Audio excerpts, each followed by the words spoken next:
আসসালামু আলাইকুম, কি অবস্থা সবার? আজকে দেখাবো টোকাই মামুনের পাওয়ার।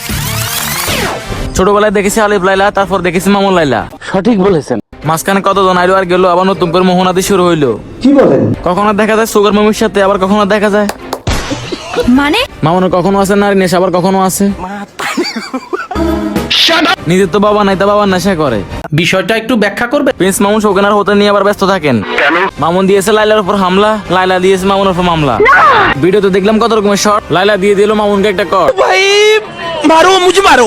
লাইলার কাছে চাও গাড়ি, মোহনের কাছে চাও দোকান, লোভ তোমার বুটকে দিয়ে দিব। কারেক্ট। হস করতে গেছে ভালো কথা, ওইখান থেকে আসে আবার কেন নোংরা শুরু করছো? আবার জায়গা জায়গা ডান্স করো, মানুষে বুঝে গেছে এটা বিয়ে ব্যবসা। ডান্স তোমার চলতেছে, মোহনা নিয়ে কত সুন্দর সংসার। মায়াটাকে 4 মাস নির্যাতন করে নেশা অবস্থা ভিডিও করেছে ভাইরাল। আমি অলরেডি খবর পেয়েছি। আমি কোনো ভিউ কামাইতে আসি না, আমার কোনো আইডি না, আমার কোনো ফেসবুক আইডিও নাই। এরকম ফাঁদে ফেলে এটা তার ব্যবসা। মানুষের মাইন্ড রিল্যাক্স করার জন্য কি করে? তারপর আরেকবার আমি 3 পাতা মাইলাম খাইছি 7.5। এত সুন্দর কাহিনী দেখে লাইলা দিয়ে দিল ঈদের মতো একটা আনন্দ, ঈদ মোবারক।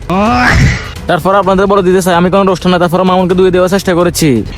আজকের ভিডিও পর্যন্ত, সবাই ভালো থাকবেন, আল্লাহ হাফেজ।